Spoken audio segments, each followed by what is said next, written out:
हम लोगों का उद्देश्य क्या है। बाइबल में एक पद है जिसमें लिखा हुआ है, नीति वचन का 29 चैप्टर 29 29 पदे 29 चैप्टर 29 का 18वां पद जब हम देखेंगे तो उसमें क्या लिखा हुआ है। हिंदी में पढ़ो।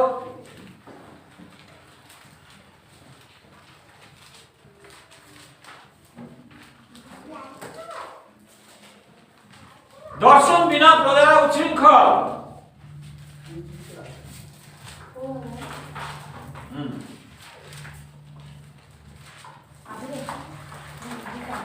पढ़ो।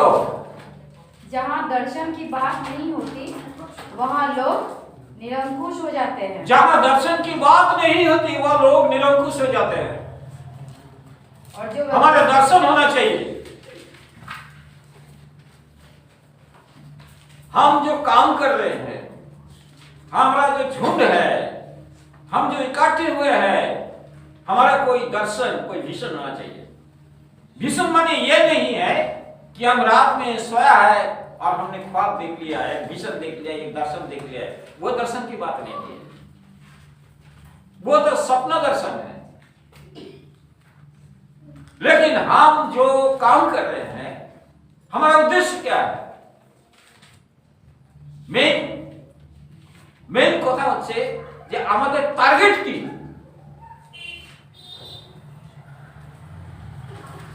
জীবনে যে কোনো কাজ আমরা করি না কেন, যদি আমাদের কোনো টার্গেট না থাকে তাইলে ওই কাজের কোনো শৃঙ্খলা নেই, নিরঙ্কুশ। दर्शन बिना जिंदगी क्या हुआ है, क्या लिखा है हिंदी में। जहाँ दर्शन की बात नहीं होती, जहाँ दर्शन की बात नहीं होती वहाँ लोग निरंकुश हो जाते हैं। वो निरंकुश हो जाता है। क्या करेंगे, कहाँ जाएंगे, किसी को पकड़ेंगे, कहाँ दौड़ेंगे, कहाँ तक जाएंगे, कहाँ तक कूदेंगे। हमारा कोई लक्ष्य ही नहीं है। कभी ये कभी वो, कभी उसको पकड़ते हैं, कभी उसको पकड़ते हैं, कभी ये करते हैं, कभी ये नौकरी करता है, कभी वो नौकरी करता है, कभी वह जाता है। निरंकुश है, कोई टारगेट नहीं है, कोई लक्ष्य नहीं है। बाइबल बोलता है जहां कोई दर्शन नहीं है वहां आदमी का जिंदगी निरंकुश है। दर्शन बिना जीवन उच्छृंखल है।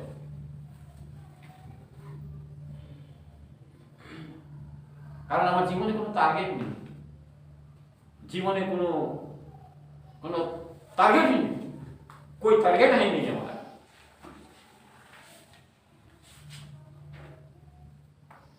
कभी हम दुकानदारी करते हैं, कभी मछली पकड़ते हैं, कभी फूल बागान में चले जाते हैं, कभी ड्राइविंग करते हैं, कभी नौकरी करते हैं, कभी क्या करते हैं। जो मिलता है उसको पकड़ लेते हैं, क्योंकि हमारा कोई टारगेट ही नहीं। যেখানে কোনো টার্গেট নাই জীবনের, তাই জীবনে কোনো শৃঙ্খলা নেই। तो अब जो हमारा जो झुंड है, এই যে আমাদের যে দলটা, all one in Christ church fellowship, তো টার্গেট কি?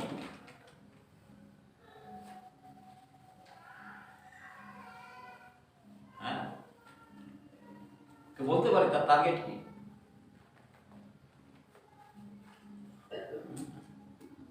আমাদের দলে বা আমাদের মণ্ডলী বা আমাদের মিশনের আমাদের টার্গেটটা কি, আমাদের দর্শনটা কি, আমাদের ভিশনটা কি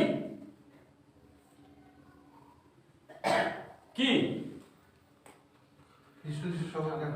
হ্যাঁ আর হ্যাঁ ঠিক মতো এক একজন বলো। হ্যাঁ, আর কি বলো তোমরা? তাড়াতাড়ি, দেরি সময় নাই, এত চিন্তাধারা করার কি দরকার? আমাদের টার্গেট কি, আমাদের লক্ষ্য কি, উদ্দেশ্য কি আমাদের? কি তোমরা কিছু জানো না? ছেলেদের মধ্যে কেউ কিছু জানো না? কি মনোজ? প্রস্তুতি করো। আর আমাদের উদ্দেশ্য, আমাদের টার্গেট হচ্ছে যিশুর দ্বিতীয় আগমন। মুখ ভেঙে করে বসে আছো। কিসের জন্য দৌড়াচ্ছ? কিসের জন্য আসছো? কিসের জন্য মিটিং? কিসের জন্য সভা? কিসের জন্য উৎসর্গীকরণ? কিসের জন্য প্রিপারেশন? আমাদের লক্ষ্য, আমাদের টার্গেট प्रभु द्वितीय আগমन। हमारा उद्देश्य है, हमारा टारगेट है, हमारा लक्ष्य है, हमारा दर्शन है प्रभु यीशु मसीह का दूसरा आगमन।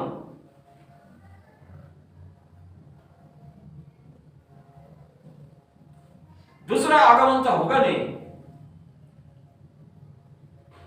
जैसे पहले आगमन हुआ था प्रभु यीशु मसीह का, पहले आगमन में प्रभु यीशु मसीह इस धरती में जन्म लिया था, ये पृथ्वी नवे एसेছিলেন। दूसरा आगमन में प्रभु यीशु मसीह धरती पर उतरेंगे नहीं, वो बीच में रहेगा, ये दुनिया और आसमान के बीच में रहेगा। हमको यहां से प्रभु के पास चला जाना पड़ेगा। प्रभु ऊपर से उतरेगा, हम यहां से चले जाएंगे। पहले कब्र सब खुल जाएगा, कब्र से मुर्दा जिंदा हो जाएगा, वो प्रभु के पास चला जाएगा। बाद में जो हम लोग जिंदा रहेंगे, हम लोग रूपांतरित हो जाएंगे और हम प्रभु के साथ में चले जाएंगे। कहां? एक नया दुनिया, एक नया आकाश। जो नया दुनिया, जो नया आकाश प्रभु ने हमारे लिए सृष्टि किया, उसने जो प्रतिज्ञा किया है, यूहन्ना रचित सुसमाचार का 14 अध्याय में लिखा हुआ है। पहले पद में, दूसरे पद में लिखा हुआ है, हम जा रहे हैं तुम्हारे लिए जगह तैयार करने के लिए। जब वो तैयार हो जाएगा, हम फिर से वापस आएंगे, वो तुमको हमारे साथ हम ले जाएंगे। क्योंकि मैं ये चाहता हूं, जहां मैं रहूंगा वहां तुम भी रहो।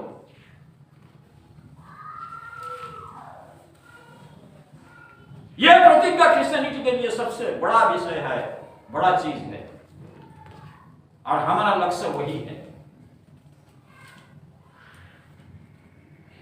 আমরা জানি পুরাতন নিয়মে আব্রাহামের সঙ্গে লোট একসঙ্গে তারা বার হয়েছিল।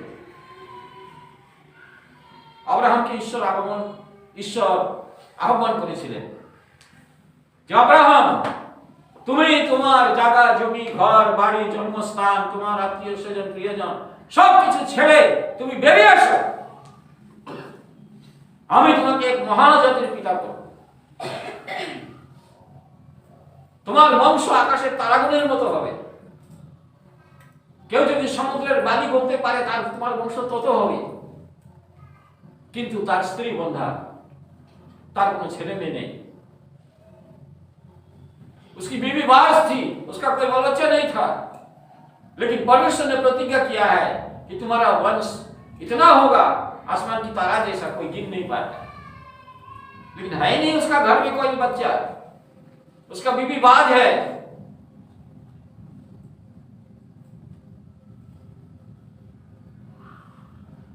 परमेश्वर वहां प्रतिज्ञा किया है। परमेश्वर का काम ही कुछ उलट पलट का है, हमारे समाज के बाहर है। परमेश्वर ऐसा ही काम करता है। हमने दिन में कहा कि मरुभूमि में जो जा रहे थे जो यात्री, उसको कैसा करके परमेश्वर बचाया, उन तरीका से परमेश्वर बचाया। आदमी बचने के लिए वो प्रार्थना कर रहा था, दुआ कर रहा था, दीपक जलाया हुआ था, तंबू बनाया हुआ था कि यहाँ हम रहे, प्रभु आपको बचाएगा। लेकिन परमेश्वर इस तरह से काम नहीं करता है। परमेश्वर का काम कुछ दूसरा तरीका से। ঈশ্বরের কাজই হচ্ছে অন্যরকম। আমরা যেরকম মনে করি সেরকম ঈশ্বর কাজ করেন না।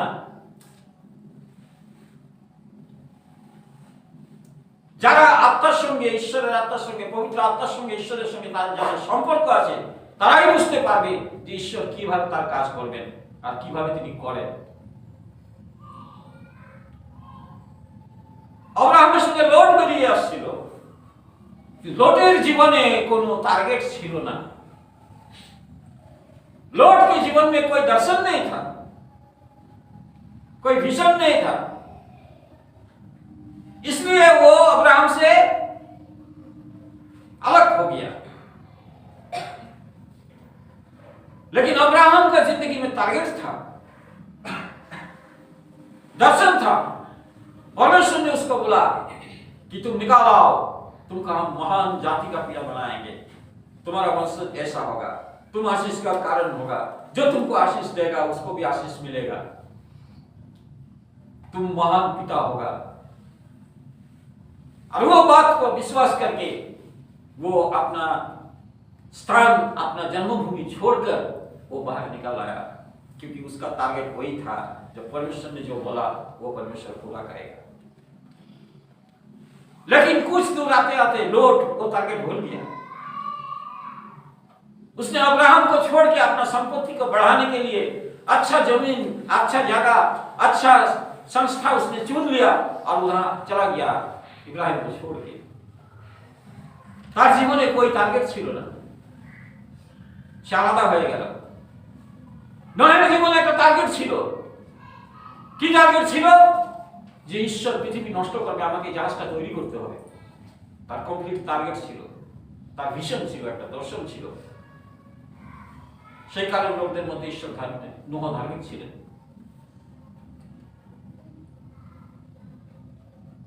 আমাদের জীবনে যখন একটা টার্গেট আছে তখন আমরা কখনো উচ্ছৃঙ্খল হব না, কারণ আমাদের একটা টার্গেট আছে। ঈশ্বর প্রতিজ্ঞা করেছেন, ঈশ্বর বলেছেন যে আমি আসছি, আমার আগমনের জন্য তোমরা প্রস্তুত করো এবং তোমরা নিজেরাও প্রস্তুত হও, এই বার্তা চারদিকে ছড়িয়ে দাও।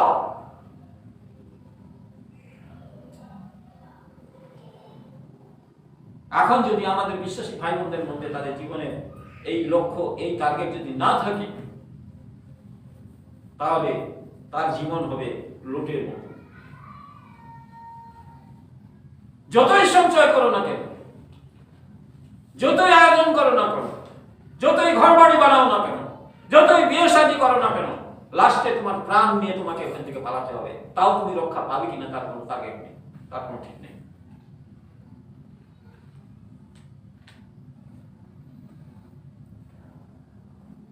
আব্রাহামের মতো বার হয়ে এসছো। আব্রাহামের টার্গেট কি ছিল? নোহের টার্গেট কি ছিল? আমাদের টার্গেট কি? এই টার্গেট ছেড়ে উচ্ছৃঙ্খল জীবন যাপন যদি করো, কোনোদিনও লাভবান হবে না, কোনোদিনও লাভবান হবে না। আমরা একটা ঘটনা দেখি, আমরা সব সময় ওই ঘটনাটা আমরা জানি, সবাই পড়েছি, ওটা আমাদের কাছে অনেক পুরানো ঘটনা। মার্ক লিখিত সুসমাচার আমরা বার করি 10 অধ্যায়।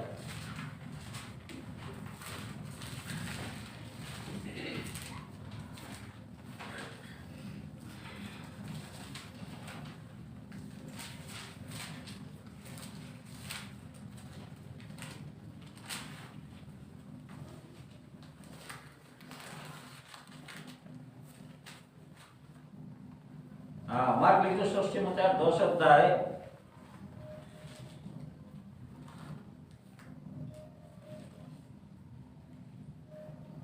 46 পদ থেকে 52 পদ।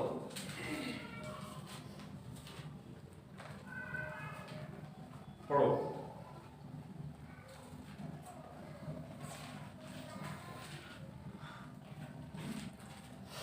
পরে তাহারা জিরিওতে আসিলেন, আর তিনি যখন আপন শিষ্যগণে ও বিস্তর লোকের সহিত জিরিও হইতে বাহির হইয়া যাইতেছেন, তখন তিমথিওর পুত্র বর্তিময় নামে একজন অন্ধ ভিক্ষুক পথের পার্শ্বে বসিয়াছিল। সে যখন শুনিতে পাইল তিনি নাসারতীয় যীশু, তখন চেঁচাইয়া বলিতে লাগিল, হে যীশু, দাউদ সন্তান, আমার প্রতি দয়া করো। তখন অনেক লোক চুপ চুপ বলিয়া তাহাকে ধমক দিল, কিন্তু সে আরো অধিক চেঁচাইয়া বলিতে লাগিল, হে দাউদ সন্তান, আমার প্রতি দয়া করো। তখন যীশু থামিয়া বলিলে, উহাকে ডাকো। তাহাদের লোকেরা সেই অন্ধকে ডাকিয়া বলিল, ওহে, সাহস কর, উঠো, উনি তোমাকে ডাকিতেছেন। তখন সে আপনার কাপড় ফেলিয়া লম্ফ দিয়া উঠিয়া যীশুর নিকটে গেল। যীশু তাহাকে কহিলেন, তুমি কি চাও? আমি তোমার নিমিত্ত কি করিব? অন্ধ তাহাকে কহিল, রব্বুনি, হে গুরু, যেন দেখিতে পাই। যিশু তাহাকে কহিলে, চলিয়া যাও, তোমার বিশ্বাস তোমাকে সুস্থ করিল। हिंदी पढ़ो। वे यरीहो में आए, और जब वो और उसके चेले और एक बड़ी भीड़ यरीहो से निकलती थी, तब तिमाई का पुत्र बर्तिमाई, एक अंधा भिखारी, सड़क के किनारे बैठा था। वो ये सुनकर कि यीशु नासरी हैं, पुकार पुकार कर कहने लगा, हे दाऊद की संतान, यीशु मुझ पर दया कर। बहुतों ने उसे डांटा कि चुप रहे, पर वो और भी पुकारने लगा, हे दाऊद की संतान, मुझ पर दया कर। तब यीशु ने ठहर कर कहा, उसे बुलाओ। और लोगों ने उसे अंधे को बुलाकर उससे कहा, ढाढ़स बांध, उठ, वो तुझे बुलाता है। वो अपना कपड़ा फेंक कर शीघ्र उठा और यीशु के पास आया। इस पर यीशु ने उससे कहा, तू क्या चाहता है कि मैं तेरे लिए करूं? अंधे ने उससे कहा, हे रब्बी, ये कि मैं देखने लगूं। यीशु ने उससे कहा, चला जा, तेरे विश्वास ने तुझे चंगा कर दिया है। वो तुरंत देखने लगा और मार्ग में उसके पीछे हो लिया। ये घटना हम सब जानते हैं, एक छोटा सा घटना है। আমরা এই অন্তর্বর্তী সম্বন্ধে অনেকেই জানি। ঘটনাটা কি, তিনি একজন অন্ধ ছিলেন। এখন যখন জানতে পারলো যে যিশু এই রাস্তা দিয়ে যাচ্ছে, সে চিৎকার দিয়ে বলতে থাকলো, হে দাউদ সন্তান, আমার প্রতি দয়া করো, হে দাউদ সন্তান, আমার প্রতি দয়া করো।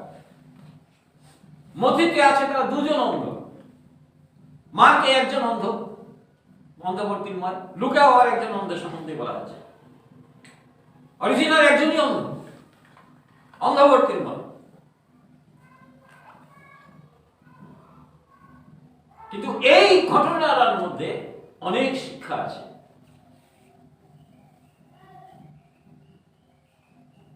কি শিক্ষা পাই এই ঘটনার থেকে আমরা?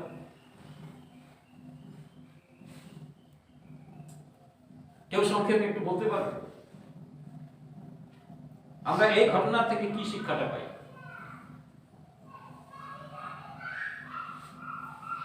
এটা তো সানডে স্কুলের বাচ্চাদের কাছেও আমরা এই গল্পটা বলে শোনাই। অন্ধমূর্তিময় নিয়ে গানও আছে।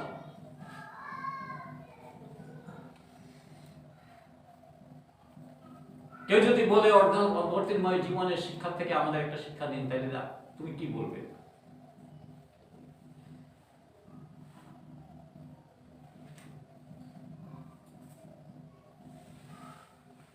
সংক্ষেপে কিছু বলতে পারো?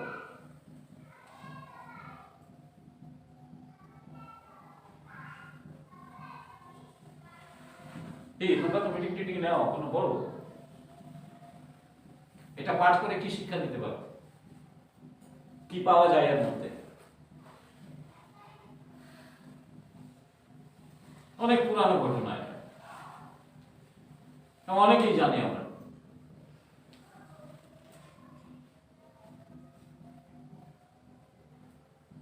বাইবেল তো আমরা সবাই পড়ি, তোমার একবার পড়েওছি। কি পাই এর মধ্যে আমরা?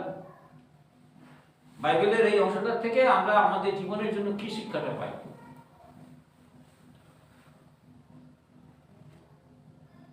এটা নিয়ে কতটুকু আমরা চিন্তা করেছি, এটা নিয়ে কতটুকু আমরা ধ্যান করেছি, বলো দেখি। চুপ করে বসে থাকলে হবে না, কিছু না কিছু বলো।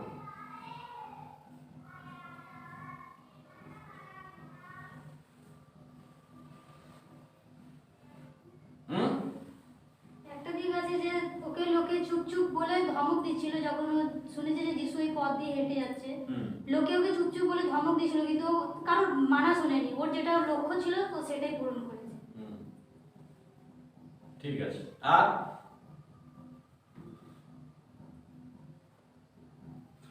ও একটা জিনিস বুঝতে পেরেছিল যে যিশুর কথা হয়তো অনেক শুনেছিল এদিক ওদিক। যখন সে ভেবেছিল যে যিশু এই রাস্তা থেকে যাচ্ছে, কে সেই যিশু, যেহেতু সে অন্ধ, কিন্তু সে দেখতে চেয়েছিল একবার, তো তারই সেই লক্ষ্যের উদ্দেশ্যে সে আরো চিল্লিয়ে উঠেছিল যে যিশুকে দেখার জন্য। ঠিক আছে। আর কেউ কিছু?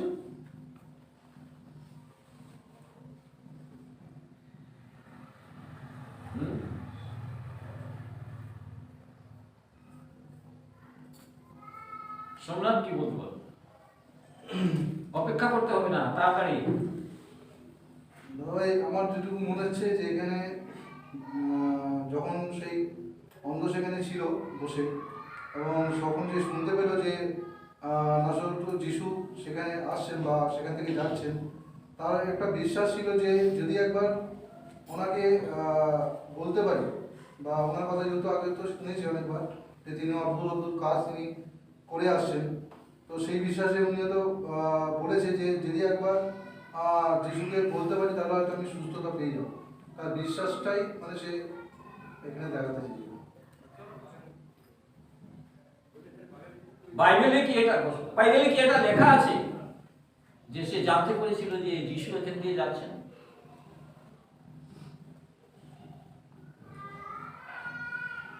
আছে কি এটা?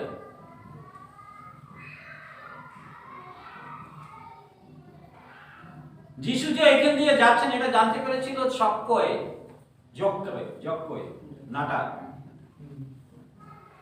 সে জিজ্ঞাসা করেছিল যে এত আওয়াজ, এত চিৎকার কেন, এত ভিড় কেন, কে, কি ব্যাপারটা কি? তখন কেউ তাকে বলেছিল কি যিশু যাচ্ছেন। কিন্তু এই গন্ধ বাইবেল কি বলছে? আমরা কি পড়লাম? হ্যাঁ, সে যখন শুনতে পেয়েছিল যে যিশু যাচ্ছে, সে শুনতে পেয়েছিল যে যিশু যাচ্ছেন। বাংলাতে কি আছে? তিনি যখন আপন শিষ্যগণের ও বিস্তর লোকের সহিত জিরিহ হইতে বাহির হইয়া যাইতেছেন, তখন তিমোথেয়ের পুত্র বর্তিময় নামে একজন অন্ধ ভিক্ষুক পথের পাশে বসিয়াছিল। সে যখন শুনিতে পাইল যে তিনি নাসরতীয় যিশু, ভিড় যাচ্ছে, তখন সে শুনতে পেল যে লোকে চেঁচামেচি করছে, যিশু যিশু বলে চেঁচামেচি করছে। সে জানতে পারলো যে এই ভিড়টা যাচ্ছে যিশুকে নিয়ে, এবং যিশু সম্বন্ধে তার জ্ঞান পাক্কাপাকি ছিল। অন্যান্য ফরিসি সুতুকের মধ্যে যিশু সম্বন্ধে কোনো জ্ঞান ছিল না। যিশু সম্বন্ধে তাদের সন্দেহ ছিল। কি সন্দেহ ছিল? যে এসে মসীহ নয়, এ যোসেফের পুত্র, কাঠমিস্ত্রির ছেলে, নিজেকে ঈশ্বর বলছে, এবং এই জন্য খুন ধরার জন্য সবসময় ভিড় তার সঙ্গে থাকতো। তিনি আশ্চর্য আশ্চর্য কাজ করতেন। আমরা জানি যোহানের গীত সুসমাচার 9 অধ্যায়ে তিনি এক অন্ধকে সুস্থ করেছিলেন। সেখানে ফরিসি সুদূকি যাজকরা তাকে বলল, তুই কিভাবে সুস্থ হয়েছিস? কি লেখা আছে সেখানে? যে একজন থুতু দিয়ে কাদা লেপন করে আমার চোখে লিপি দিয়ে বললো যে যাও তুমি শিলহতে গিয়ে ধুয়ে ফেলো। তিনি কে আমি জানি না, কিন্তু এটা জানি তিনি ঈশ্বরের লোক। ঈশ্বরের লোক না হলে আমার চোখ সুস্থ হতো না। তাও বিশ্বাসই করতে পারে। শাস্ত্রজ্ঞ, শাস্ত্র জানে কিন্তু সত্য জানে না। তারা বুঝতে পারছে না। কিন্তু এই ভিক্ষুক সে কি বলে চিৎকার দিচ্ছে? দাউদ সন্তান, হে দাউদ সন্তান। কি করে বুঝতে পারলো যে ইনি দাউদ সন্তান? যিশু সেই দাউদ সন্তান। যিশু সেই দাউদের কুলে জন্ম নিয়েছেন, যে দাউদের কুলে জন্ম নেবার জন্য মসির সময় প্রতিজ্ঞা করা হয়েছিল। ইনি দাউদ সন্তান। অন্ধ, চোখে দেখতে পায় না, কিন্তু স্পষ্ট অনুভব করতে পারছে, ফিলিংস তার, যে ইনি দাউদ সন্তান। হে যিশু আমাদের প্রতি দয়া করো, হে যিশু আমার প্রতি দয়া করো, তিনি বলেননি। অন্ধবর্তী বলছে দাউদ সন্তান। যখন সে জোরে জোরে চিৎকার দিচ্ছে, তখন সমস্ত লোক বলছে চুপ, চুপ করো। আজকেও মানুষ যখন ঈশ্বরের ধন্যবাদ করে, ঈশ্বরের প্রশংসা করে, ঈশ্বরের কাজ করে, ঈশ্বরের কাজের জন্য সে একেবারে লাফাতে থাকে, তখন মানুষ সহ্য করতে পারে না, তখন তাকে ধমক দেয়, চুপ চুপ করো। আমি এক জায়গায় গেছিলাম, এক মিশনের লোক বলছে আমাদের ঈশ্বর কানে শুনতে পান, আপনাদের ঈশ্বর কানে শুনতে পান না, এই জন্য আপনারা চিৎকার দিয়ে প্রার্থনা করেন।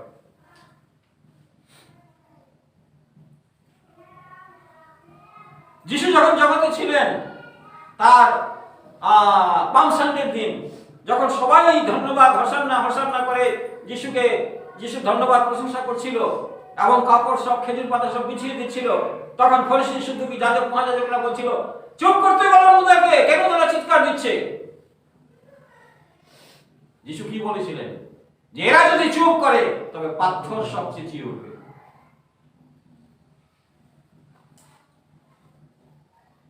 একেও চুপ করতে বলছে এরা, কিন্তু এরা ফরিসি সদ্দুকী না, যিশু শিষ্যরা পর্যন্ত ছিল, তারাও তাকে চুপ করতে বলছে, এত চিৎকার দিতে শুরু করেছে। যিশু তো ঠিক শুনতে পেয়েছেন যে কেউ আপনাকে ডাকছে। তারপর কি হলো ঘটনাটা? কেউ এসে তাকে বলল যে ওকে ধমক দিচ্ছ কেন? যিশু তাকে বললেন তাদেরকে, ওকে ধমক দিচ্ছ কেন? ওকে চুপ করাচ্ছ কেন? ওকে আসতে দাও, ডাকো ওকে। তখন কেউ এসে তাকে বলল যে ওহে, যিশু তোমাকে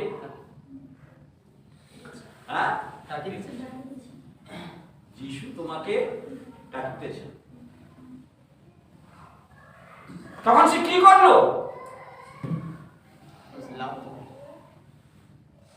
শুধু লাভ দিয়ে উঠলো নাকি? মানে ল্যাংটা হয়ে দৌড়াচ্ছে যিশু। তাহলে ওর বাইরে তো লেখা আছে, পড়ো ওখানে, পড়ো, লেখা আছে। তখন সে আপনার কাপড় ফেলিয়া লম্ব দিয়া উঠিয়া, আপনার কাপড় ফেলিয়া, তাহলে কি লম্বা উলঙ্গ হয়ে? কোন কাপড়টা ফেলে দিয়ে তিনি দৌড়ালো? কাপড়টা পরে ভিক্ষা চাইতো।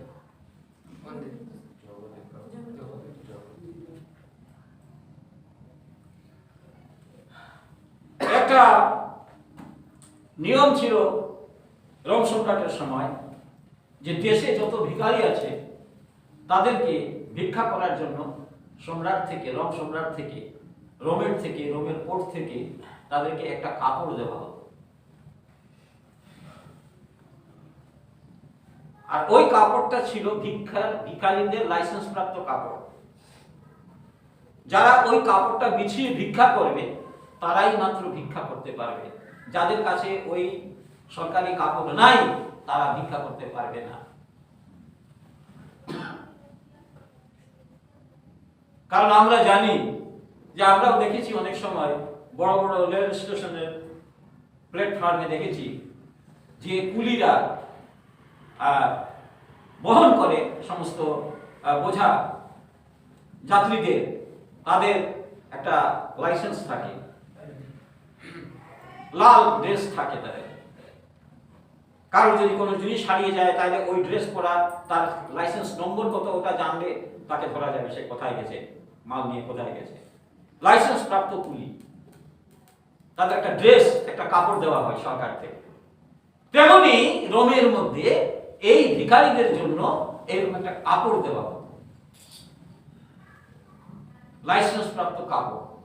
ওই কাপড়টা বিছিয়ে তারা ভিক্ষা করে। অন্ধ বর্তিময় সেই কাপড় বিছিয়ে ভিক্ষা করত। যিশু যখন তাকে ডেকেছেন, সে ছেড়ে দিয়েছে সেই কাপড়, ছেড়ে লাফ দিয়ে উঠে ফেলে দিয়েছে, আমার এই কাপড়ের আমার আর দরকার নেই, এই কাপড় আমি আর চাই না। কেন আমার দরকার নেই? কারণ আমাকে যিশু ডেকেছে। কলিং,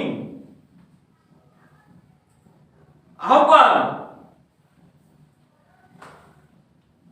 হ্যাঁ, এত সোজা। এটা হচ্ছে আহ্বান, এটা হচ্ছে কলিং।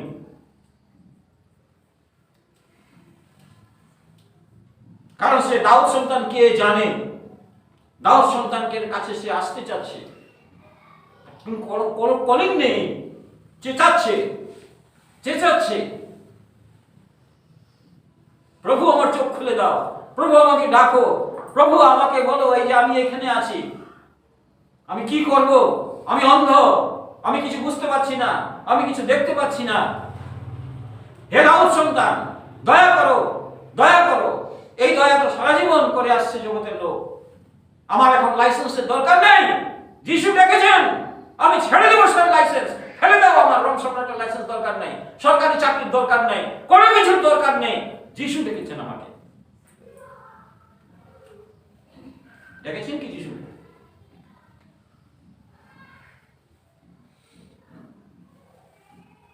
এরা হচ্ছে আহ্বান প্রাপ্ত কার্যকরী।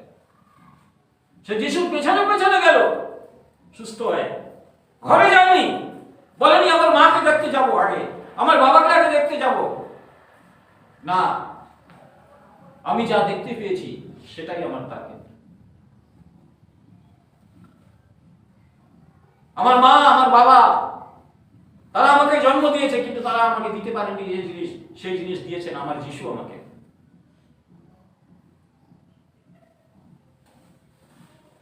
আমার পাপের জন্য আমার মা বাবা আমাকে মুক্তি দিতে পারেনি, দিয়েছেন আমার যিশু। তিনি ডেকেছেন আমাকে, তিনি ডেকেছেন।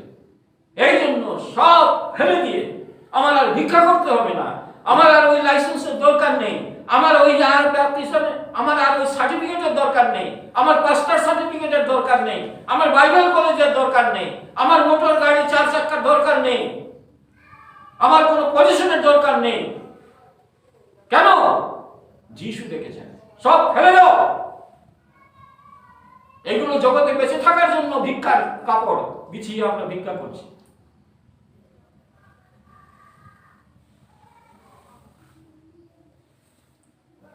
অনেকবার শুনেছি আমরা এই কথা।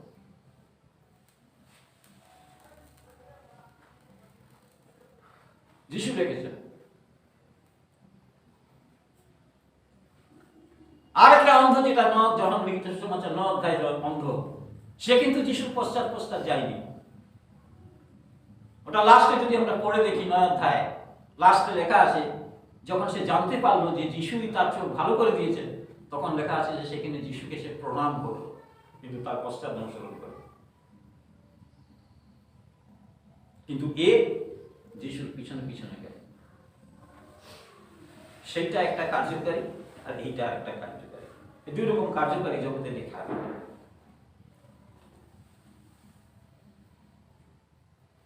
আমরা দু রকম কার্যকারী দেখতে গেলে ওল্ড টেস্টামেন্টের একটা ঘটনা দেখি আমরা।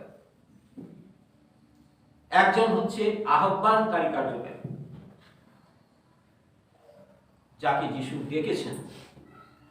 আরেকটা কার্যকারী হচ্ছে যাকে নিযুক্ত করা হয়, নিয়োগ করা হয় কার্যকারী। আমরা কোন কার্যকারী? नियुक्त किया कार्यकारी है या बुलाए हुए कार्यकारी है?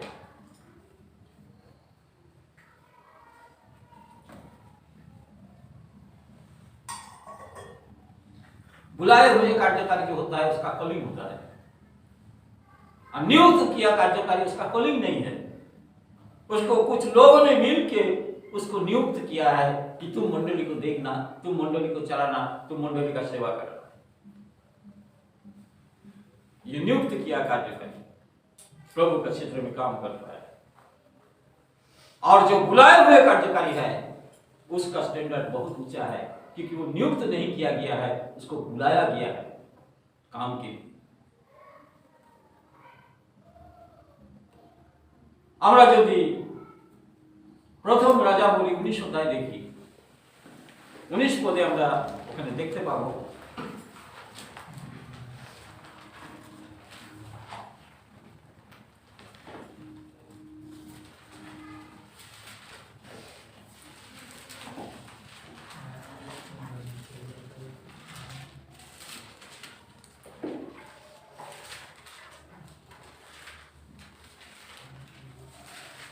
প্রথম রাজাবলী 19 অধ্যায় 19 পদ।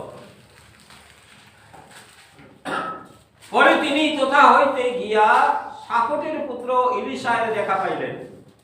সে সময় তিনি হাল বাহিতেছিলেন, 12 জোড়া বলদ তাহার অগ্রে ছিল, এবং শেষ জোড়ার সহিত তিনি আপনি ছিলেন। এলিও তাহার নিকট পর্যন্ত অগ্রসর হইয়া আপনার শাল তাহার গাত্রে ফেলিয়া দিলেন। তাহাতে তিনি বলদ সকল ত্যাগ করিয়া এলিয়ের পশ্চাতে পশ্চাতে দৌড়িয়া গিয়া তাহাকে কহিলেন, বিনয় করি অনুমতি দিউন, আমি আপন মাতা পিতাকে চুম্বন করিয়া আসি, পরে আপনার পশ্চাৎগামী হইব। তিনি তাহাকে কহিলেন, তুমি ফিরিয়া যাও, বলো দেখি আমি তোমার জন্য কি করিলাম, আমি তোমার কি করিলাম। পরে তিনি তাহার পশ্চাৎগমন হইতে ফিরিয়া গেলেন এবং সেই বলদ জোড়া লইয়া বলিদান করিলেন এবং তাহাদের জোয়ালি কাষ্ঠের দ্বারা তাহাদের মাংস পাক করিলেন। পরে লোকদিগকে দিলে তাহারা ভোজন করিল।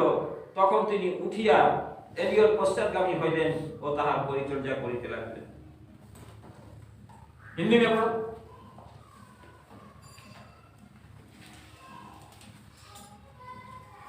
तब वो वहां से चल दिया और शापात का पुत्र एलीशा उसे मिला, जो 12 जोड़ी बैल अपने आगे किए हुए स्वयं 12वीं के साथ होकर हल जोत रहा था।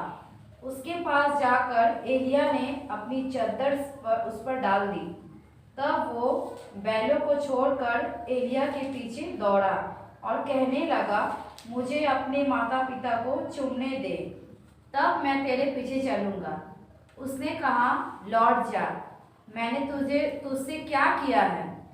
तब वो उसके पीछे से लौट गया और एक जोड़ी बैल लेकर बलि किए और बैलों का सामान जलाकर उनका मांस पका के अपने लोगों को दे दिया और उन्होंने खाया। तब वो कमर बांधकर एलिया के पीछे चला और उसकी सेवा टहल करने लगा। एलियार पीछे चला और ताहार परिचर्या करते लगे। এই এলিশা কে ছিলেন? কে ছিলেন এলিশা? হ্যাঁ, পড়লাম তো আমরা, এখন বলো দেখি কে ছিলেন? शापात का पुत्र। হ্যাঁ, শাফাতের পুত্র এলিশা একজন সম্ভ্রান্ত লোক ছিল। সম্ভ্রান্ত লোক, কোন ভিখারির রূপের নয়। অনেক টাকা পয়সা, অনেক জায়গা জমি, জমিদারের পুত্র ছিল সে। কারণ এখানে দেখা যায় তিনি যেখানে চাষ করতেন তার আগে আগে 12 জোড়া বলদ চাষ করত। তাহলে একটা লোকের যদি 12 জোড়া বলদ চাষ করছে তার জমিতে, তাহলে সে ছোটখাটো সাধারণ লোক নয়, विराट बड़ा लोग का बेटा, बहुत बड़ा आदमी का बेटा है वो, जमींदार का बेटा है। 12 जोड़ा बलद था उसका, और उसको लेकर वो जमीन में हल जोत रहा था। एलिया ने क्या किया है, सिर्फ उसका चादर उसका ऊपर फेंक दिया है। उतना में एलीशा ने कहा, अपना जोड़ा बलद छोड़ के उसने कहा कि मुझे जाने दो, मैं जाके अपना माँ बाप को चुमा दे के आ जाऊं। সে কি করলো? তারপরে সে ওই 12 জোড়া বলদ ছেড়ে দিয়ে তার মা বাবাকে কিন্তু চুমা দিতে যায়নি সে। কি গেছিল? লেখা নাই তো বাইরে। কিন্তু এলিয়াকে বলছে কি আমি আমার মা বাবাকে চুম্বন করিয়া আসি, কিন্তু সে যায়নি। সে কি চুম্বন করতে গেছিল? কেন সে গেল? কেন অনুমতি চেল যে আমাকে একটু একটু টাইম চাই, আমাকে একটু টাইম দাও? তার টাইম এই জন্য চেল, যেটা দিয়ে সে চাষ করত, যেটা দিয়ে সে আয়োজন করত, যেটা দিয়ে ধন সম্পত্তি কামাতো, যেটা দিয়ে সে ধনী হয়েছে, সেই জিনিসটাকে সে কি করলো? গিয়ে দুটোকেই একেবারে কেটে টুকরো করে দিয়ে তাদের জোয়ালি দিয়ে একেবারে মাংস রেঁধে সমস্ত ক্ষেতের যে কর্মচারী ছিল তাদের সবাইকে খেয়ে দিল, একদম সবকিছু পরিত্যাগ করে। কোনো সার্টিফিকেট রাখলো না, কোনো ডিগ্রি রাখলো না। এত বড় লোকের বেটা, জমিদারের ছেলে, সে সব কিছু করে দিয়ে সব একেবারে নির্মূলে শেষ করে দিয়ে সে খালি হাতে চলে আসলো এলিয়র পিছে। এলিয়র কাছে এসে সে কি করলো?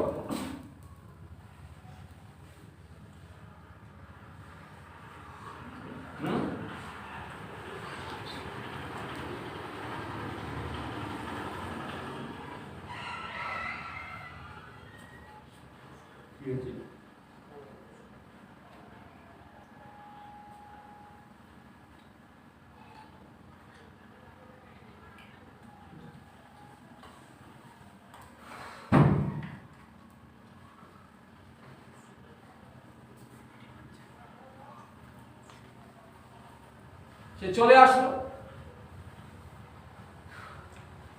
এবং এলিয়র কাছে এসে বাইবেল কি বলছে?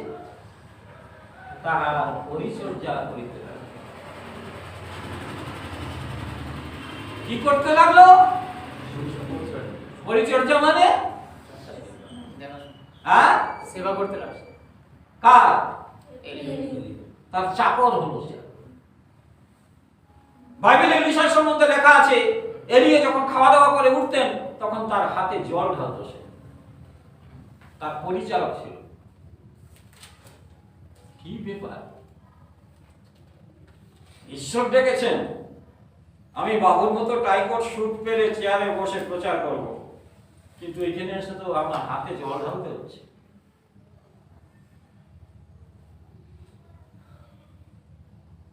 কিসের অভাব ছিল তার? তার আগে আগে 12 বছর বলদ চলতো, জমিদারের ছেলে। আজকে কি করছে? এলিয়র পরিচর্যা করছে, এলিয়র সেবা করছে, তার হাতে জল ঢালছে। ধন্য যাহারা দিনহীন, কারণ তাহারা ঈশ্বরের রাজ্যের অধিকারী। নম্র হও আগে, বুলাহট है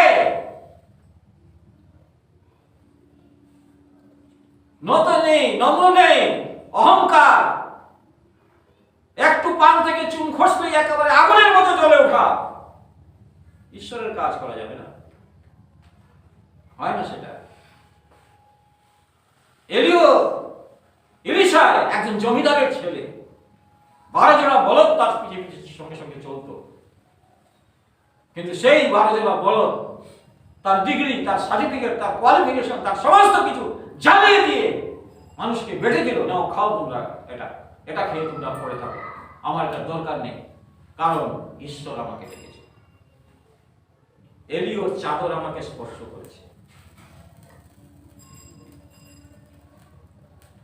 এই জন্য অন্ধ তার ওই লাইসেন্স, জগতের প্রাপ্ত লাইসেন্স, রোমীয় সম্রাটের প্রাপ্ত ভিক্ষার লাইসেন্সের কাপড় ফেলে দিয়ে লাফ দিয়ে উঠে যিশুর পশ্চাৎ অনুসরণ করল।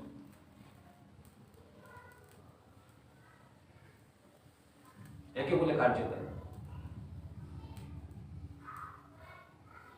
हम तो आया था प्रभु का काम करने के लिए, और यह आके उसका सेवा टहलना लगा, उसका परिचर्या करने लगा। इसके लिए हमको बुलाया है, এই জন্য আমাকে ডেকেছেন, এই জন্য আমাকে আহ্বান করেছেন, তার হাতে জল ঢালার জন্য। আর লোক পেলেন না, আমার তো ঘরে আমার কাপড় লোকে ধুয়ে দিত, আমার হাতে লোকে জল ঢালতো, আর আমি এখানে এসে কি করছি? ঈশ্বরের কাজ করবার নাম তো নেই, এখানে এসে হাতে জল ঢালছি।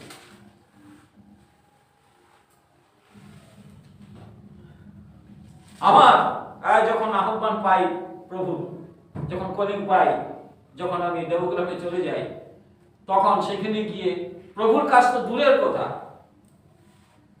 30 জন মেম্বার ওখানে, 30 জন কার্যকারী ভাই বোন, তাদের খাওয়া দাওয়ার পরে টেবিল মোছা, থালা বাসন মাজা, হাঁড়ি বর্তন মাজা, তাদের জন্য রান্না করা, চা তৈরি করে দেওয়া সকালে, এই কাজে নিযুক্ত পরিচর্যা। মনে মনে ভাবতাম প্রভুর কাজের জন্য এসেছি, এখানে বাসন মাজার জন্য, এখানে রান্না বাড়া করার জন্য? এটা কি প্রভুর কাজ? ওইটাই ট্রেনিং,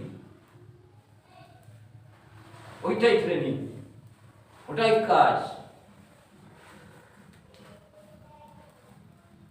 ঈশ্বর কাকে মনোনীত করবে? মোশি মরে যাওয়ার পর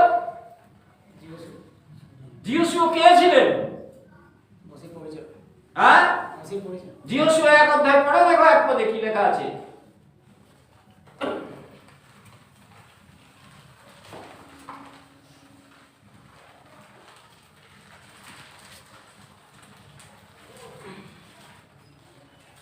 সদাপ্রভু দাস মসির মৃত্যু হইলে পর সদাপ্রভু নুনের পুত্র জিয়সু নামে মসির পরিচারককে কহিলেন, মোশির পরিচারক, এখানে এলিয়র পরিচারক এলিশাই, ওইখানে মোশির পরিচারক জিওসু, মানে মোশির দাস, মোশির চাকর, মোশির পরিচারক। আগে সে পরিচারক হয়েছে, তারপরে সে কি হয়েছে? জিওসু 24 অধ্যায় 29 পদ পড়ো।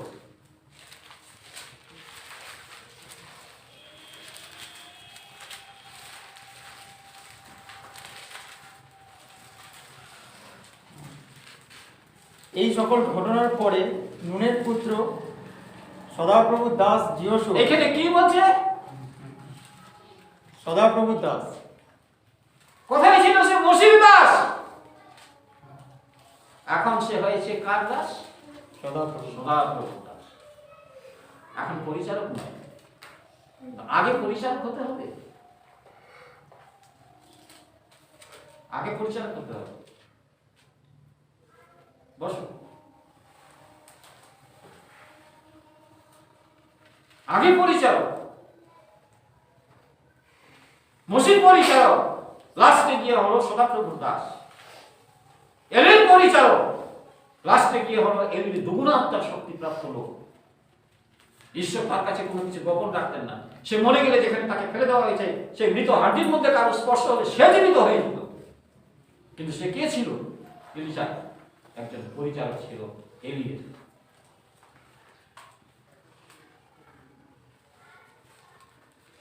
মন কা দিন মন। যিশুকে এই জন্য সর্বশ্রেষ্ঠ নাম দেওয়া হলো, যখন তিনি নিজেকে শূন্য করলেন, দাসের রূপ ধারণ করলেন, এই জন্য সর্বনাম অপেক্ষা শ্রেষ্ঠ নাম তাকে দেওয়া হলো।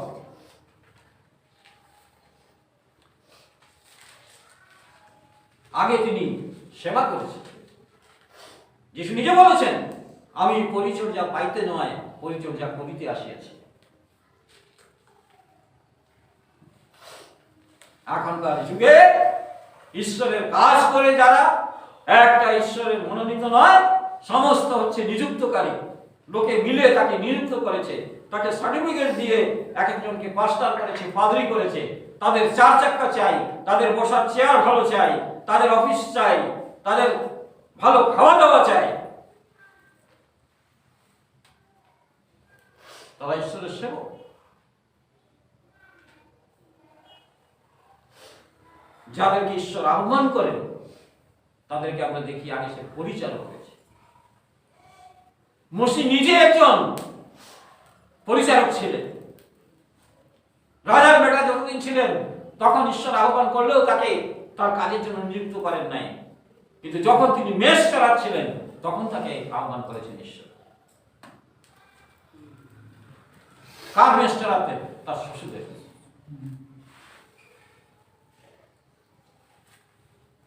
পরিচালক থেকে কোন জায়গায় কোন স্ট্যান্ডার্ডে চলে গেছে।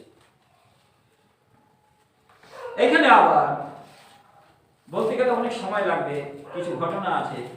আমরা 2 রাজা বলি দেখি ইলিশার ঘটনায়।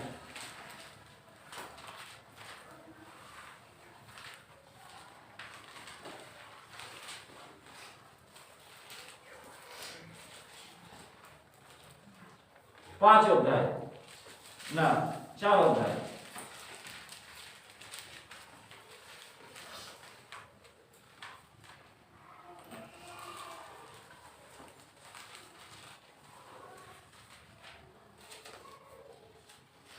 এই এলিশায় যখন শুনেন দিয়ে পড়তে গেলে অনেক সময় লাগবে, যাওয়া আসা করতেন, তখন ওইখানে আবার এক ধনবান মহিলা ছিলেন। একদিন এলিশায় 8 পদে, একদিন এলিশায় শুনেমে যান তথায় এক ধনবতী মহিলা ছিলেন। এও বড় লোকের বেটি, ধনবান মহিলা। ইলিশাই যখন তার ওখানে যাওয়া আসা করতেন, তখন ইলিশা একলা নয়, কে ছিল ইলিশার সঙ্গে? গেহসি ছিল। গেহসি কে? ইলিশার পরিচালক। এইখানে আমরা দেখি আরেকজন পরিচালক, ইলিশার পরিচালক গেহসি। তারা দুজন। তাহলে শুনেমে যখন যেতেন সেই ধনবান মহিলার ঘরে, তখন সেখানে দুজন ছিলেন। কিন্তু দুজন থাকলে কি হবে? এখানে লেখা আছে, আর তাহার পরে যতবার তিনি ওই পথ দিয়া যাইতেন, ততবার আহার করণার্থে সেই স্থানে যাইতেন। আর সেই মহিলা আপন স্বামীকে কহিলেন, দেখো আমি বুঝিতে পারিয়াছি, এই যে ব্যক্তি আমাদের নিকট দিয়া যখন তখন যাতায়াত করেন, ইনি ঈশ্বরের একজন পবিত্র লোক। বিনয় করি আইস আমরা প্রাচীরের উপরে একটি ক্ষুদ্র কুঠির নির্মাণ করি, এবং তাহার মধ্যে তাহার নিমিত্ত একখানি খাট, একখানি মেজ, একখানি আসন ও একটি পিলসুজ রাখি। তিনি আমাদের এখানে আসলে সেই স্থানে থাকিবেন। কি করলো সেই ধনবান মহিলা? শুনেবেন কি করলো? বলো বলো, তাড়াতাড়ি বলো, পড়লাম তো। সেই ঈশ্বরের লোকের জন্য একটা কুঠরি নির্মাণ করলো। হ্যাঁ, আর তারপর ওই একখানি মেজ আর একখানি আসন ও একখানি পিলসুজ রাখিলেন। তাহলে গেহসি থাকবে কোথায়?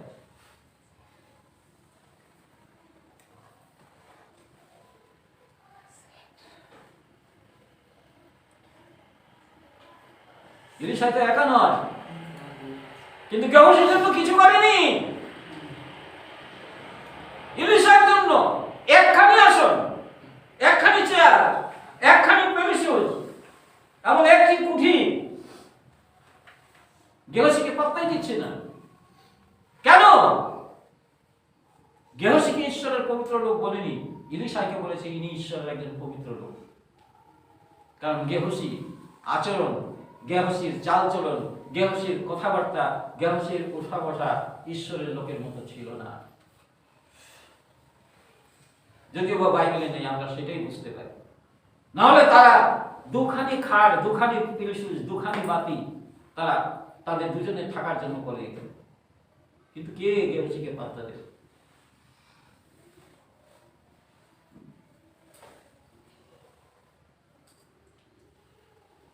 এই একজন পরিচালক नियुक्त किया हुआ कार्यकारी बुलाए हुए नहीं, এর গায়ে শাল ফেলে ডাকা হয়নি, একে যিশু ডাকেননি, কিন্তু এই পরিচর্যা করতে চাকরের মতো তার কাছে এসেছে।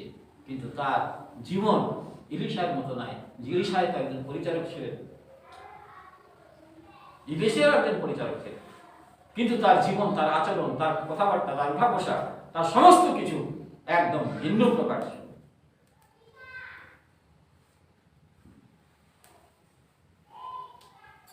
সংক্ষেপে বলি,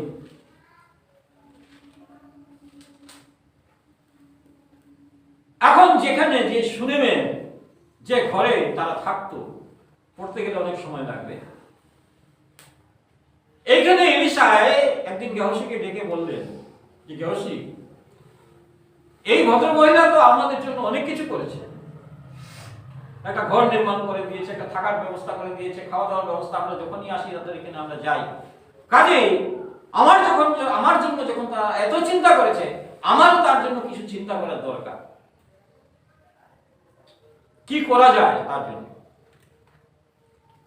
গেহসি সব জানতো ইতিহাস, যে শুনেবেন যে ভদ্র মহিলা যিনি ইলিশার থাকার জন্য ব্যবস্থা করে দিয়েছেন, তার ঘরের সমস্ত ঘটনাগুলি সে সব জানতো, কিন্তু কোনো সময় মুখ খুলে ইলিশাকে বলেনি।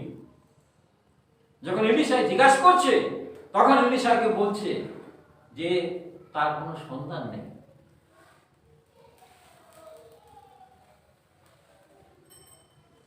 কারণ তার মাথায় এই বুদ্ধি নেই যে কেউ আমাকে হেল্প করেছে, কেউ আমাকে সাহায্য করেছে, তার জন্য আমার কিছু কর্তব্য রয়েছে, তার জন্য আমার কিছু দায়িত্ব রয়েছে। ঈশ্বরের লোকের সেই চিন্তা থাকে। আমার জন্য যখন করেছে তখন তার জন্য কিছু করা আমার কর্তব্য রয়েছে।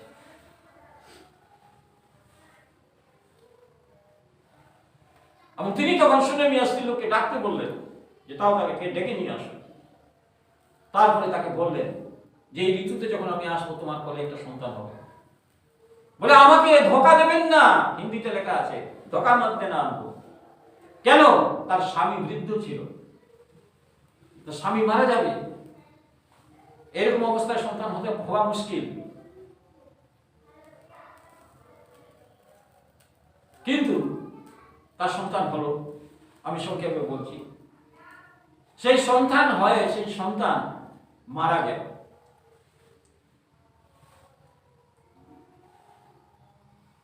কিসে মারা গেল? বাইবেল তো পড়ো তোমরা।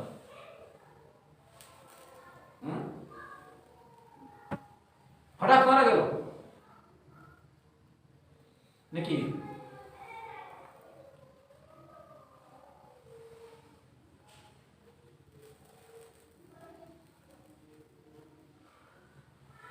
বাইবেলে যদি পড়া যায় তাহলে দেখা যাবে আমার মাথা আমার মাথা আমার মাথা করতে করতে মাথার যন্ত্রণায় সে মারা গেল। মায়ের কোলে সে মারা গেল।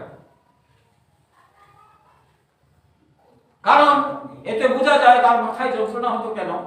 তার মা তাকে শাসন করতো না। সে পাগলের মতো ছুটে বেড়াতো রৌদ্রে এদিক থেকে ওদিক, এবং রৌদ্রে ঘুরতে ঘুরতে তার মাথায় যন্ত্রণা হয়ে সে মারা গেল। যাক, ওটা আর বেশি ব্যাখ্যা করতে যাব না। এখন সেই মৃত সন্তানকে কোলে নিয়ে তার স্বামীকে বলল, আমার জন্য গাধা তৈরি করে দাও, আমি ঈশ্বরের লোকের কাছে যাব। গাধা টাধা তৈরি করে দিল, সমস্ত কিছু জোগাড় করে দিল, চাদর দিয়ে বাচ্চাটাকে ঢেকে নিয়ে ভদ্র মহিলা ঈশ্বরের লোকের কাছে, ঈশ্বরের যেখানে আছেন তিনি সেখানে রওনা দিলেন। দূর থেকে এলিশা তাকে দেখতে পেয়েছে, দেখে বলছে ওই দেখো সুনেমের ওই স্ত্রী লোক তিনি আসছেন যার ঘরে আমরা থাকি। গেহজীকে বলছে যাও দৌড়ে গিয়ে জিজ্ঞাসা করো যে উনি সব কুশল তো, তারা ভালো আছে তো, না কোনো কিছু হয়েছে? হঠাৎ আমার দিকে আসছে। গেহজী গিয়ে সুনেমের স্ত্রীকে জিজ্ঞাসা করছে যে সব ভালো তো, সংবাদ সব ঠিক আছে তো? তখন স্ত্রী কি বলেছে?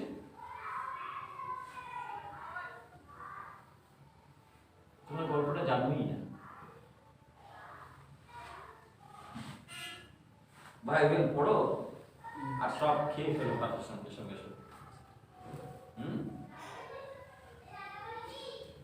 আমি এখন বাইবেল থেকে দেখাবো না। একটা জবাব দেয়নি সে গেহজীকে। বলছে আমরা সব ভালো আছি, সব কুশল। কি ঘটেছে তার সংসারে, বাচ্চাটা যে মারা গেছে সেটাও সে বলেনি। কি হবে তাকে বলে? সে তো ঈশ্বরের লোক নয়, সে বাজে একখানা লোক, বাজে একখানা পরিচালক। তাকে বললে তার কোনো উপকার হবে না।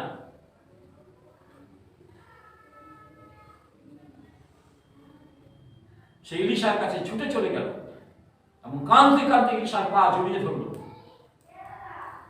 তখন এলিশা বললেন যে ঈশ্বর আমার কাছ থেকে এই জিনিসটা গোপন রেখেছে যে তোমার বাচ্চাটা মারা গেছে।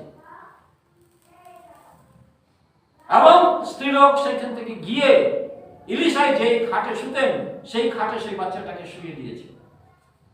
শুয়ে দিয়ে এলিয়ার কাছে চলে আসছে। এখন এলিশাই কি করলেন? এলিশাই যখন দেখলেন যে বাচ্চাটা মারা গেছে, তার মা শোকাকুল ক্রন্দন করছে।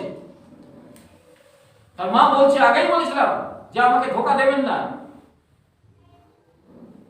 মিথ্যা প্রতিশ্রুতি আমাকে দেবেন না।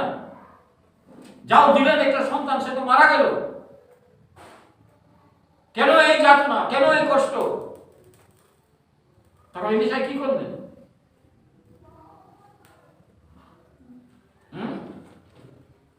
লাঠিটা নিয়ে গেহজীকে দিয়ে পাঠালেন, তার মুখে স্পর্শ করে। একটা অধিকার দিলেন, তুমি আমার পরিচারক, তুমি আমার সঙ্গে সঙ্গে আছো। ঈশ্বরের লোকের সঙ্গে সঙ্গে গেহসী থাকে। ঈশ্বরের লোকের উঠা বসা, আচার আচরণ, তার কথাবার্তা, তার প্রার্থনা, তার ধ্যান, তার সমস্ত কিছু গেহসী সবসময় দেখে। কাজে তুমি যখন আমার সঙ্গে সঙ্গে আছো, তুমিও পারো আমার মতো একজন হতে। তোমাকে একটা অধিকার দিলাম, একটা পারমিশন দিলাম, যাও এই কাজটা তুমি করো। এই নাও লাঠি, আর গিয়ে ওই বাচ্চার মুখের উপরে রাখো, দেখো সে জীবিত হয়ে যাবে। গেহসী গেল লাঠি নিয়ে, বাচ্চার মুখের উপরে রাখলো। বাচ্চাটা কি হলো? বাচ্চাটা জীবিতই হয়। কোনো লক্ষণই পাওয়া গেল না। কেন? ইলিশার লাঠি তো, ইলিশার লাঠি নিয়ে গেছিস, তার নিজের লাঠি নিয়ে যাই।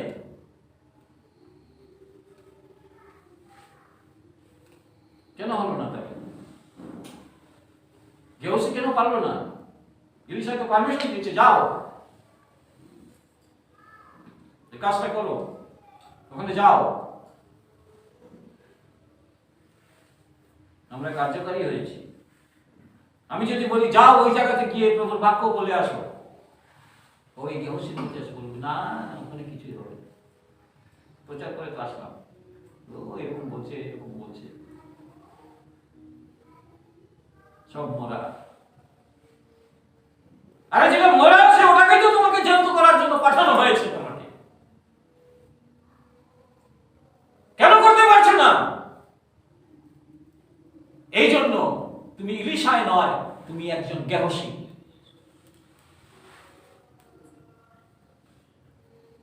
তোমার কথাবার্তা ঠিক না, তোমার জীবন ঠিক না, তোমার আচরণ ঠিক না, তোমার উঠা বসা ঠিক না। তুমি নিজে নিয়ে চিন্তা করছো সবসময়। গেহসী ইলিশার জন্য চিন্তা করতেন না। গেহসী সুনেমি আর ওই ভদ্রমহিলার জন্য চিন্তা করেনি, ইলিশার জন্য চিন্তা করেনি। সে সবসময় নিজের চিন্তা করেছে। তাকে কাজে পাঠালেও সে কৃতকার্য হয় না, হবে না, কারণ তার জীবন ঠিক না।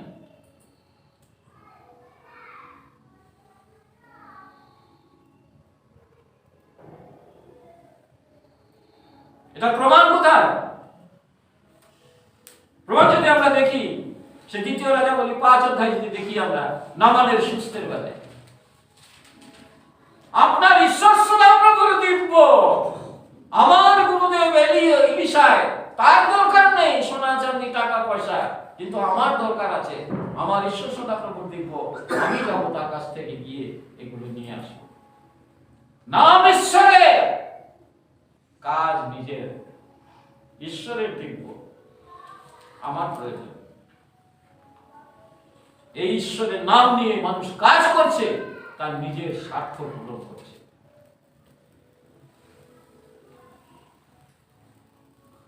এটা হচ্ছে কার্যকারী, একটা নিযুক্ত কিয়া হওয়া কার্যকারী, নিযুক্ত করা কার্যকারী, আহ্বান করা, কলিং কার্যকারী নয়।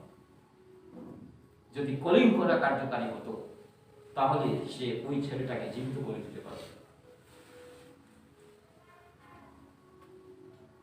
এই জন্য লাস্ট অব দি তার কন্ডিশন নামানের কুষ্ঠ।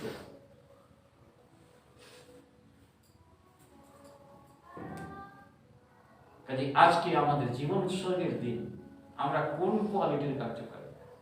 ইলিশায়ের মতো, জিহোশুয়ের মতো, না গেহসীর মতো?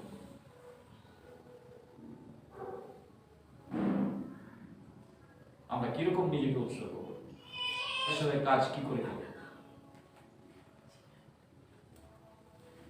কেন কাজ হবে না? কেন মরা প্রচুর লোক এরকম মৃতের মধ্যে শুয়ে আছে, মরার মধ্যে শুয়ে আছে, মৃত্যুর মধ্যে বসবাস করছে? তাদেরকে জাগিয়ে তুলতে হবে, তাকে উঠাতে হবে।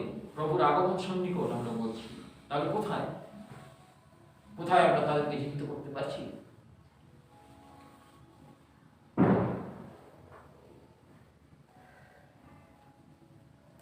আমরা গেহসীর মতো খাচ্ছি, গাচ্ছি, ঘুরছি, বেড়াচ্ছি, ইয়ার্কি ফাতরামি করছি একজন আরেকজনের সঙ্গে, আর জগতের জাগতিক কথা আলাপ আলোচনা, জগতের সমস্ত রঙ্গমঞ্চ, জগতের সমস্ত আয়সবাজি নিয়ে আমরা গেহসির মতো ঘুরে বেড়াচ্ছি ঈশ্বরের লোকের সঙ্গে থেকে, ইলিশায়ের সঙ্গে থেকে।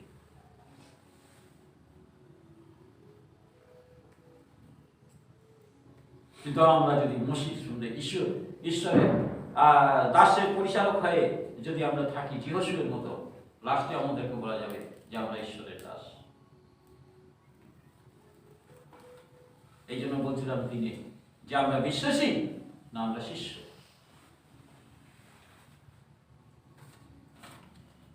আমরা আহ্বান করা কার্যকারী না আমরা নিযুক্ত করা কার্যকারী।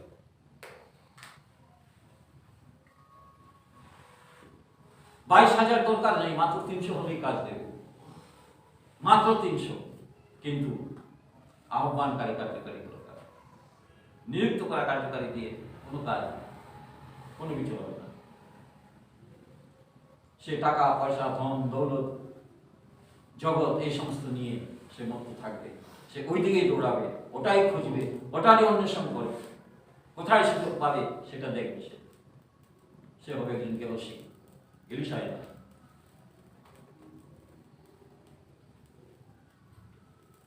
আমাদের মধ্যে গেহসী থাকলে গেহসীকে মেরে ফেলতে হবে।